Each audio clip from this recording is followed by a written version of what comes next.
Hey, welcome. Today we're digging into a really fascinating set of documents that put forward a pretty radical idea. What if your legal identity isn't you, but a corporate fiction? And what if you could actually reclaim it? Yeah, it's a deep dive into the world of sovereign individuals. And trust me, it's a wild ride. Let's get right into it. So let's just start with this one massive question, because it is the absolute heart of this entire philosophy. What if your legal identity, the name you see in all caps on your driver's license, your birth certificate, all that official stuff, wasn't really you? What if it was a corporate entity created and owned by the state? This is the core idea we're going to be exploring straight from the source material itself. And make no mistake, the people behind these documents are dead serious about this. This quote right here really sets the stage.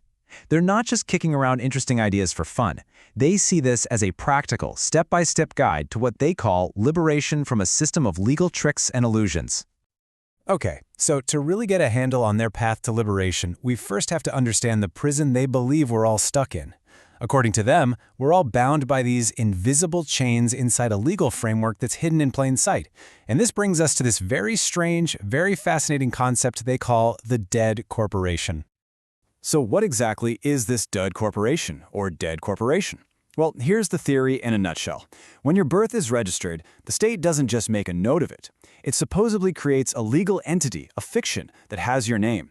And it's this entity, not your actual living, breathing self, that deals with the whole legal and commercial world. So in their view, you basically become the unwitting trustee of an asset owned by the state. The real question then becomes, who are you, really? And this right here breaks down the core distinction they're making. On one side, you've got the living soul. That's you, your actual conscious self that they argue should operate under what they call natural law. But on the other side, you've got the legal fiction. That's the name in all caps. And according to the source, that fiction plays by a totally different rulebook, maritime or corporate law, and it's treated just like property, an asset to be managed. So you're probably asking, okay, how on earth did we get here? How did we supposedly end up in this legal matrix? Well, the documents lay out a very specific, and I should say, very controversial version of history to explain exactly that. Let's take a quick look at their timeline. So the argument goes way, way back. It starts in 1066 with the feudal system basically getting rid of the idea that you could own land absolutely. But here's the real kicker for them. The Cestui Que Vie Act of 1666. Now, this was a real law originally about how to handle the property of sailors who were declared lost at sea. The source's claim is that this exact legal model, managing the property of someone who is absent, is now secretly applied to every single person through their birth certificate. It's a huge leap, for sure, but it's totally central to their worldview. It's like we're all considered lost at sea from birth. All right, so if that's the problem they're laying out, what's the solution?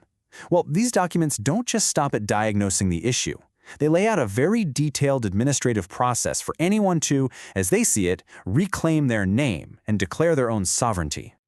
And this whole process is called TASA. The best way to think about it is like a kind of legal judo. You're using the system's own administrative rules against it to break free. It's a formal paper-based rebellion designed to reject the state's authority over your legal fiction and put you back in the driver's seat as a living soul. The process itself is broken down into three main stages. It's pretty straightforward. First, you declare. This means you prepare a whole package of specific legal documents. Second, you register. You get those documents witnessed and recorded, but and this is key, you do it outside of the state system. And third, you publish. You announce your new status to make it a public record, which completes the whole administrative loop. Declare, register, publish. 3 steps to, in their eyes, disappear from the state's books and reappear as a sovereign individual. Now, to actually pull this off, the TASA framework needs its own set of unique tools, right? Tools designed to work completely parallel to the official state systems. And this is a really interesting theme here. If you don't like the system, just go out and build your own. And here's a look at that parallel infrastructure they've built. So instead of a state-sanctioned notary public, use something called 2 living witnesses. The main document, the one that does all the heavy lifting, is called the AADR/C. It's what you use to formally reclaim your legal name. And instead of filing things in a state registry, everything gets archived in the Gronley Court of Records, which is their own private digital system. They've essentially built a sovereign legal system from the ground up. But this whole idea isn't just stuck in the past with paper and ink. Nope, it's evolving, and it's adapting to the 21st century. And this is where things get really, really interesting. We're about to see how this paper-based rebellion is plugging directly into the world of Web 3 and the blockchain. So the next phase of this evolution is something called the Althingi DAO. Now, a DAO is a decentralized autonomous organization, basically a community owned by its members with no central boss. So the Althingi DAO takes that idea of a private archive like the Gronli Court and puts it onto the blockchain, creating what its designers are calling a cyber Viking platform for self-governance. And this is where the fusion of ancient and modern just comes to life. It's so cool.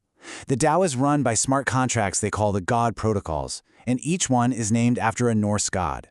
So you have Heimdall, the guardian who handles identity and membership. You have Odin, the All-Father, overseeing the rules and proposals. Tyr, the god of justice, handles disputes, and Thor, the protector, provides security for the whole network. It's this incredible blend of old-world mythology and brand-new technology. So what you end up with is this vision for a self-governing digital community. It's built on the blockchain, so it's all about transparency and collective ownership, but at its heart, it's philosophically rooted in these ancient traditions of community and common law. It's the whole thing completely rebooted for the Web3 age. It's basically a digital tribe for the sovereign individual. Which, brings us to our final thought, a question that kind of ties all these complex, mind-bending ideas together. After going through this whole framework for rejecting one system and building a totally new one, it really makes you wonder, if you had a blank slate, if you could rewrite the rules of your own identity, what would they be? It's a big question, and it gets right to the heart of what it means to be an individual today. Thanks for joining us.